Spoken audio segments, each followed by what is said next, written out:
The well-worn adage says that ATM stands for accessory to mugging, and we're going to see that here. Hi everyone, this is John with today's active self-protection lesson.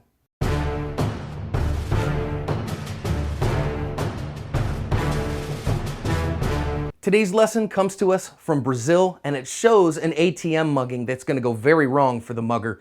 Teaches us some important lessons about how dangerous the transitional space that an ATM can be, also about waiting your turn and when it comes time to act definitively to protect yourself.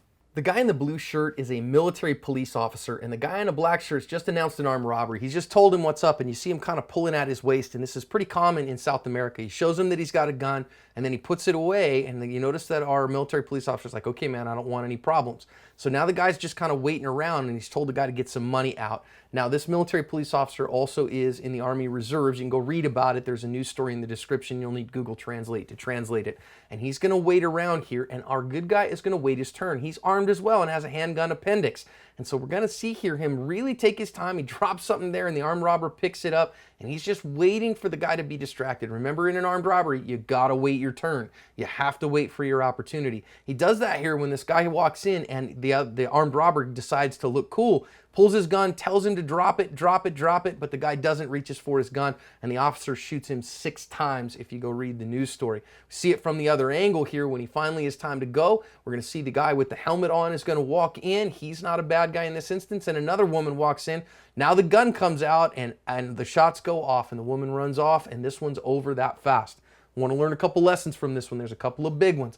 Again, the biggest ones, the bad guy always gets to set the ambush. He gets to set the time of the incident. We're always on defense. But in an armed robbery or a mugging here at this ATM, you got to wait your turn. You got to look for that opportunity when the bad guy is not paying attention to you. Now, he doesn't have a drawn gun here, so you can say, hey, if he's really fast on the gun, he could have drawn his gun and fired even with the guy paying attention to him. But I think in this instance, waiting for his opportunity when the bad guy was distracted was even smarter because it kept him out of the danger zone in some significant ways. I think he's looking for ways to distract the guy here, and that was actually pretty wise. But when he finally gets the opportunity is when this guy here with the motorcycle helmet comes in and makes the armed robber look cool. Now, you notice he's got his arms up here, and now our good guy's going for his gun.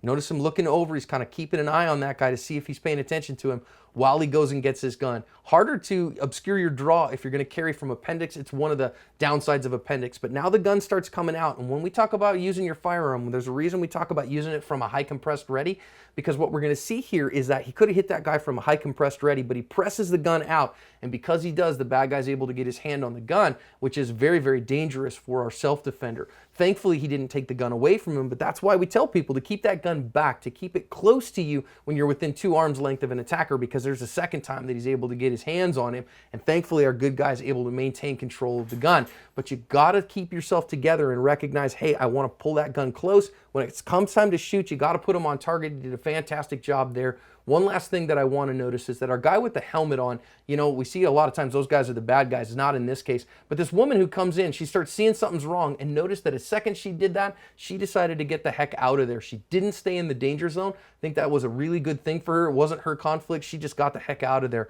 All in all, the police officer and the woman there at the doorway did a great job protecting themselves and covered their asp.